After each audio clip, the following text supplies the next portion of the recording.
नमस्कार। हरियाणा के मुख्यमंत्री श्रीमान मनोहर लाल जी आध्यात्मिक चेतना जगाने के लिए विश्व भर में सदाए प्रवृत्त श्री श्री रविशंकर जी, वहाँ उपस्थित अन्य सभी गणमान्य महानुभाव और मेरे प्यारे भाई और बहनों, ड्रग फ्री इंडिया के मिशन और संकल्प के साथ आज देश भर से बहुत बड़ी मात्रा में लोग एकजुट हुए हैं।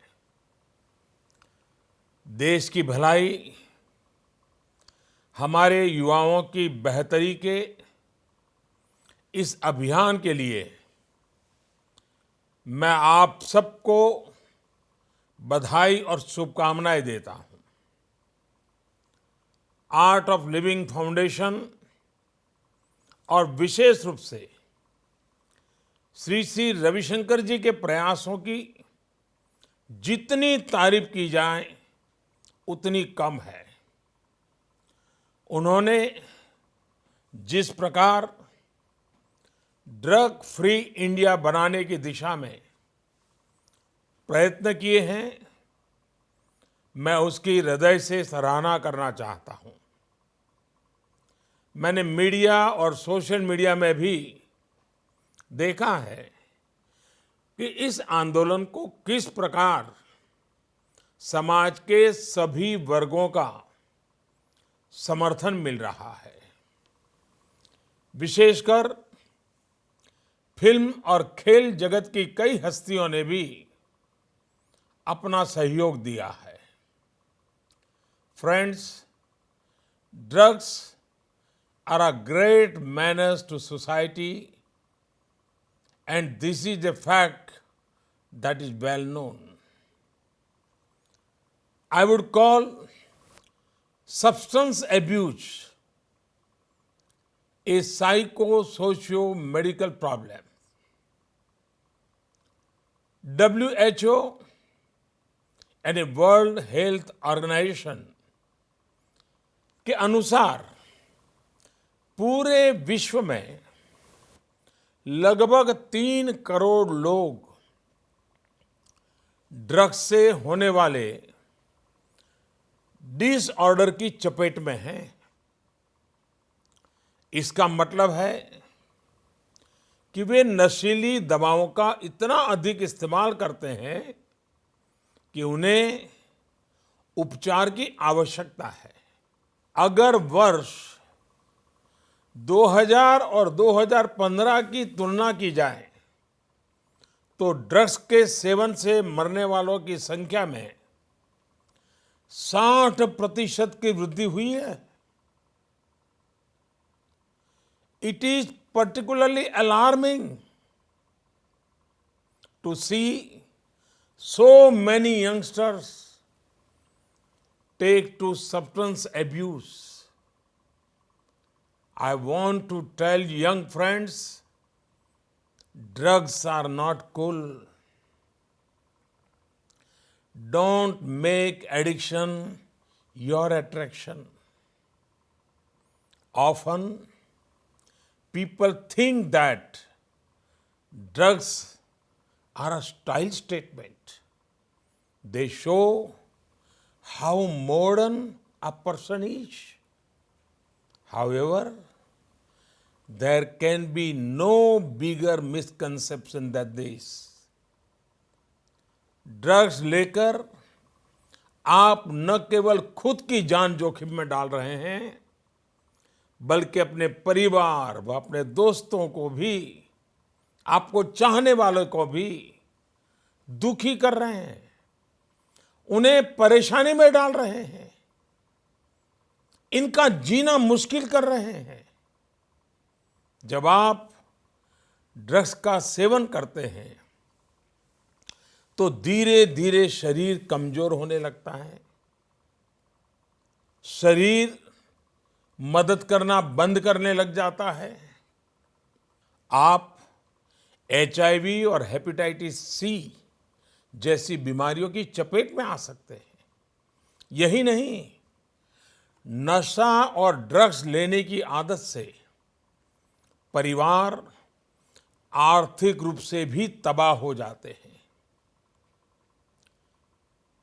ड्रग्स एडिक्ट को चोरी करने की आदत भी लग जाती है,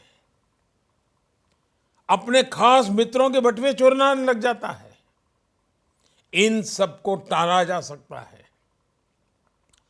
मेरे प्यारे भाइयों और बहनों, सबसे बड़ी बात यह है कि ड्रग्स के सेवन से आतंकवादियों के हाथ मजबूत होते हैं। यानी ऐसे लोगों को सपोर्ट कर रहे होते हो जो भारत को नुकसान पहुंचा रहे हैं।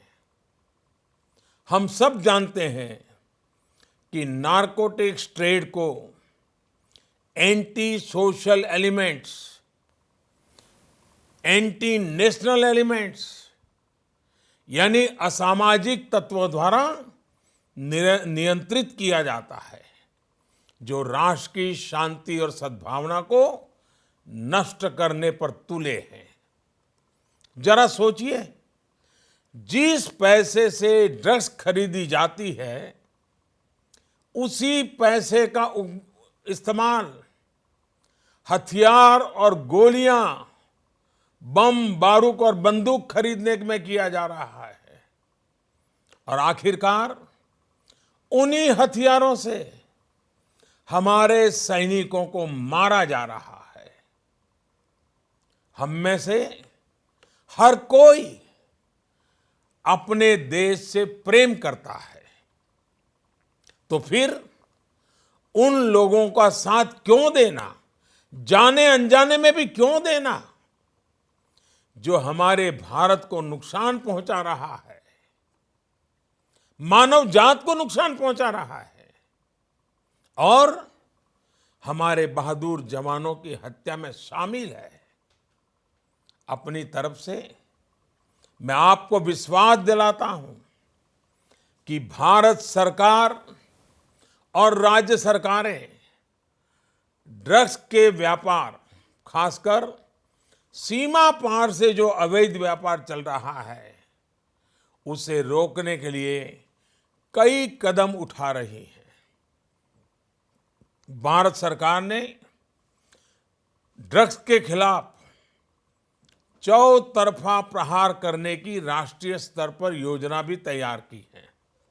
इसमें जहां एक तरफ हम ये प्रयास कर रहे हैं कि लोग ड्रग्स से दूर हों, ड्रग्स से दूर रहें, वहीं दूसरी तरफ जो लोग इसकी चपेट में आ गए हैं, उन्हें शिक्षित करने से लेकर उनके उपचार और पुनर्वास पर भी ध्यान दिया जा रहा है। इस योजना का नाम है national action plan for drug demand reduction. इस योजना को 2018 में लागू किया जा चुका है, जबकि 2025 को ध्यान में रखकर एक लॉन्ग टर्म रणनीति तैयार की गई है। इसमें कई बातों पर ध्यान दिया जा रहा है, जैसे प्रिवेंटिव एजुकेशन और अवेयरनेस जनरेशन, कैपेसिटी बिल्डिंग, उपचार और पुनर्वास, वनरेबल एरियाज में फोकस इंटरवेंशन, राज्यों और केंद्र शासित प्रदेशों द्वारा ड्रग डिमांड कम करने के कार्यक्रम। इस विषय पर सर्वे, स्टडीज, एवैल्यूएशन, रिसर्च और इनोवेशन। भाइयों और बहनों, नशा करने वाले अधिकांश लोग क्रिमिनल नहीं होते हैं। हमें उन्हें क्रिमिनल के रूप में देखना बंद करना चाहिए। मैं सबकी बात नहीं कर रहा हूं। इसे छिपाने या नजरअंदाज करने की कोई आवश्यकता नहीं है। मेरा यह दृढ़ विश्वास है कि हमारे समाज के पास उन गुमराह युवाओं को सही रास्ते पर लाने का सामर्थ्य है। हमने देखा है कि बड़ी से बड़ी बुराई को भी हमारे समाज ने, हमारे देश ने अपने तरीके से और अपनी सूझबूझ से उसे खत्म किया है। अन्य बुराइयों की तरह हम नशे की बीमारी को भी समाज से खत्म करके ही दम लेंगे।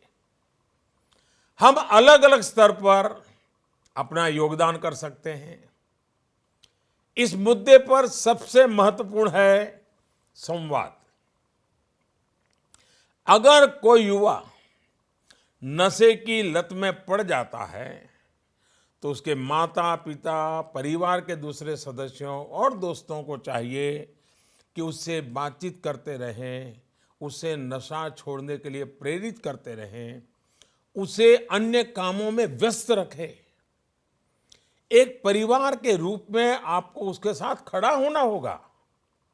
स्कूलों और कॉलेजों में स्टूडेंट्स के लिए नियमित रूप से अवेयरनेस प्रोग्राम का अपना महत्व है और अब तो टेक्नोलॉजी का यूज करके इनको बहुत इफेक्टिव बनाया जा सकता है। भाई और बहनों, नशे से मुक्ति के लिए और नशे से मुक्ति में मदद के लिए ढेर सारी काउंसलिंग सर्विसेज और हेल्पलाइंस उपलब्ध हैं और खास करके बड़े शहरों में तो जरूर मिलती है। जो लोग ड्रग्स के आदी हैं उन्हें इन सेवाओं का उपयोग करने को लेकर शर्मिंदगी महसूस नहीं करनी चाहिए। कभी कभी ऐसे व्यक्ति से बात करने में आपको कोई झिझक नहीं होती है जो आपको बिल्कुल नहीं जानता है, क्योंकि आप उसे खुलकर अपनी परेशानी के बारे में बता सकते हैं। जाहिर है, ऐसे में सामाजिक संस्थाओं और कम्युनिटी वॉलंटियर्स की भूमिका काफी महत्वपूर्ण हो जाती है। ऐसे लोग नशे की गिरफ्त में आ चुके लोगों को उनके जीवन में सकारात्मक भूमिका निभा सकते हैं। जो लोग नशा मुक्ति के लिए काम कर रहे हैं, मैं उनकी सराहना करता हूं, क्योंकि इस प्रकार का हर प्रयास ड्रग फ्री इंडिया में एक बहुत बड़ा योगदान है।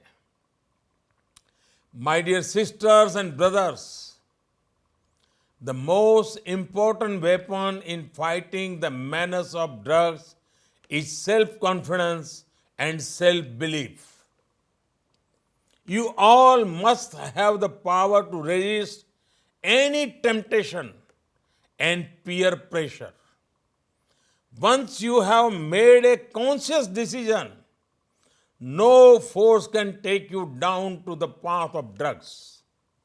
That is why I say, अपने अच्छे स्वास्थ्य के लिए से नो टू ड्रग्स, अपने संतुलित जीवन के लिए से नो टू ड्रग्स, अपने जीवन में सफलता के लिए से नो टू ड्रग्स, अपने मन की शांति के लिए से नो टू ड्रग्स, अपने परिवार के सुख के लिए से नो टू ड्रग्स, अपने राष्ट्र की सुरक्षा के लिए से नो टू ड्रग्स।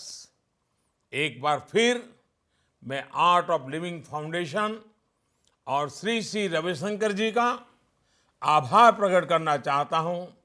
साथ ही ड्रग फ्री इंडिया मूवमेंट में हिस्सा लेने वाले सभी लोगों के प्रयासों की हृदय से बहुत बहुत सराहना करता हूं।